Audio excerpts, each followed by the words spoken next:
참가해야 될지 말지, 몇 대 몇으로 참가해야 되는지, 몇 대 몇으로 해야 되는지 알려주십시오. 자, 이제 한 분만 더 받겠습니다. 질문 여기 없으시면은 바로 우리 답변을 먼저 드리겠는데요. 먼저 누가 저 답변을 우선 하십니까? 먼저 우리 아침처럼 역순으로 할까요? 예, 소혜야 교수님. Okay, thank you. Thank you very much. I don't think I got many questions. But one specific question by Mr. Yu. Yeah, this sort of exchange of information or sharing of information, I think should happen more. Along the line of my argument, I think you could easily expected my response to this question. But of course, I was and I am talking about potentials, and very much varied potentials, unfortunately, that exist between Japan and South Korea. So which should mean, in reality, these things are hard to happen. And so I think Mr. Yu talked about the reality, and which of course we have to recognize. But the fact that ROK information went through US to Japan, that's a very interesting process. I don't know whether same is happening or not. Maybe Japan defense specialists may know some of the evidence, some pieces of evidence indicating the kind of reverse, a trend, but which I don't know. But if potentials which I talk about are actually realized, I think these things should happen naturally. In my view, no question about that. And in a rather bigger picture, I'd like to point out one thing which I didn't mention because of time in my presentation, and for fruit of further thought. In terms of kind of difference between Japan and South Korea in the overall regional context.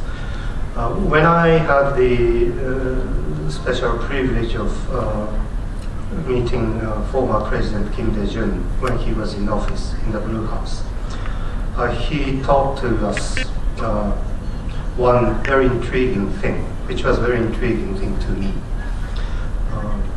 When he went to Pyongyang, he talked to Kim Jong-il, and President Kim, I think, still has the idea of inviting US troops onto the Korean soil, even after the reunification.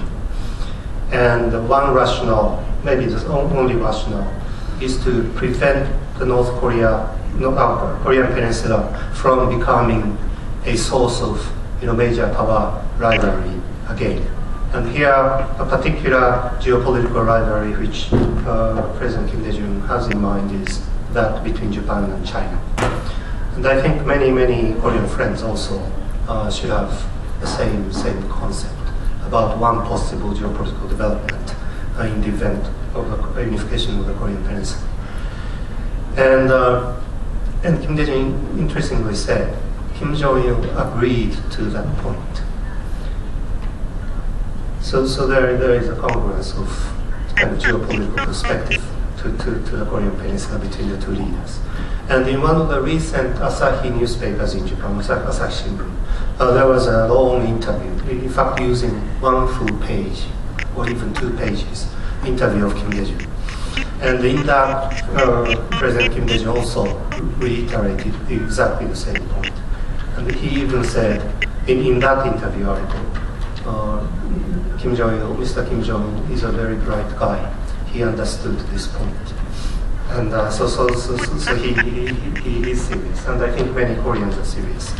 And which is kind of a bothering thing to me, because as long as that the utility of US continued presence, to be frank, that's too much Korea-centered perspective, only for the sake of Korean Peninsula. But of course, U.S. will continue to remain in the Asia Pacific for larger missions, not to mention regional and global strategies.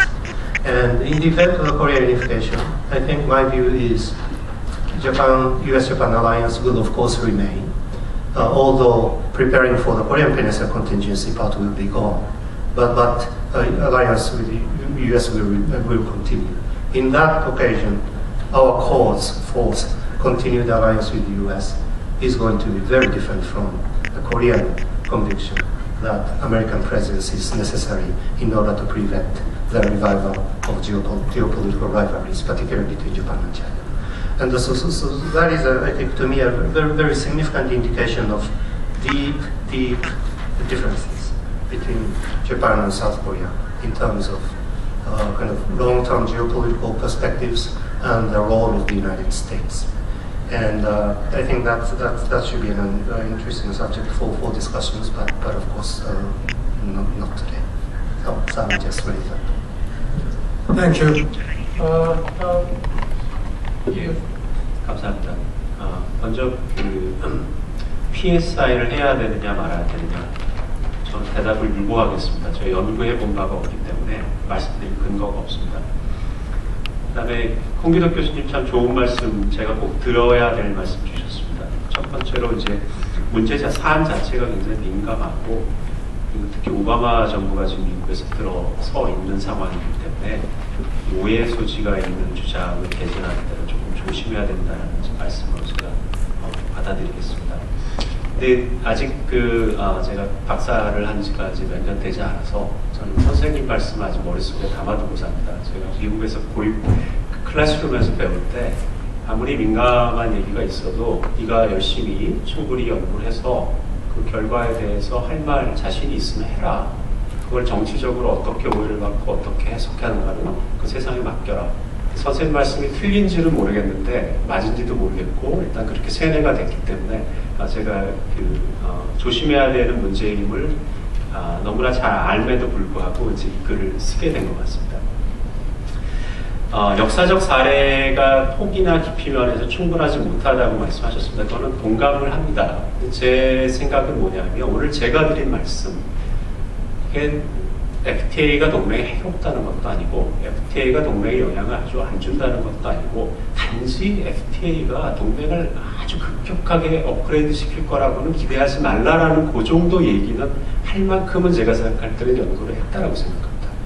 그리고 제가 보는 거는 뭐냐면 그러면은 기존에 낙관론을 폈던 분들은 얼마만큼의 근거를 가지고 그 얘기를 했는가를 볼 때 제가 생각할 때 그분들 대부분의 분들, 물론 굉장히 좋은 연구 결과를 내놓으시는 분들이 있지만 대부분의 분들과 비교했을 때 제가 그 정도 얘기 정도는 이 자리에서 드릴 수 있는 자신감이 있기 때문에 나왔다고 이렇게 조금 해명의 말씀을 드리겠습니다. 근데 제가 새길 거는 뭐냐면은 제가 이렇게 중요한 문제를 다룰 때는 조금 더 생각해보고 조금 더 돌아보는 그런 조심성을 다음에 가져야겠구나 하는 그런 말씀을 마음에 새기겠습니다. 마지막으로 동맹을 어떻게 보호할 수 있을까에 대해서 이제 생각을 해보자. 근데 제가 동맹에 대해서 생각을 해왔습니다만 동맹에 대한 지식과 고민의 깊이가 좀 일천합니다. 그렇기 때문에 여러 가지 다양한 처방책을 생각할 수는 없고 그냥 제가 들여다본 그 연구 결과만 가지고 말씀드리면 제가 생각할 때 뭐가 약이 아닌지는 알겠습니다. 그거는 뭐냐, FTA가 동맹을 확실히 업그레이드 시킬 수 있는 그러한 기세는 아니다라는 것을 말씀드릴 수 있고요. 그러면 뭐냐, 제가 약간 상상력을 동원해서 요 말까지 덧붙이시면 저는 기본적으로 아까 말씀드린 현실주의자와 마찬가지로 동맹은 기본적으로 안보적 이익을 실현하기 위해서 만든 거라고 생각합니다. 안보적 이익이 없으면 동맹이 없어지는 거고 억지로 살리려고 해도 안 되는 거고 안보적 이익이 충분히 있으면 동맹을 다른 차원을 곁가지를 대지 않더라도 살아나게 되어 있습니다.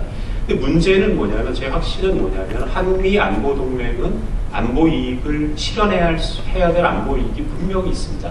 문제는 뭐냐면 사람들이 그걸 보지 못하고 그걸 부인한다는 겁니다. 그래서 안보 이익이 뭔가를 분명히 고민을 하고 그것을 대중에게 혹은 잘못된 생각을 가진 지식인들에게 더 알려주고 그게 해결책이지 제가 생각할 때는 부목을 대는 것이 절대 해결책이 될 수 없다. 그거는 그냥 단지 지금 당장 어려움을 넘어갈 그런 일종의 피난처, 일시적인 피난처를 찾는 것밖에 안 된다. 기본적으로는 동맹의 원래 기능에 다시 한번 초점을 맞춰야 된다라는 그런 말씀을 드리고 싶습니다. 그리고 이제 미국의 특권을 보장한다라고 이제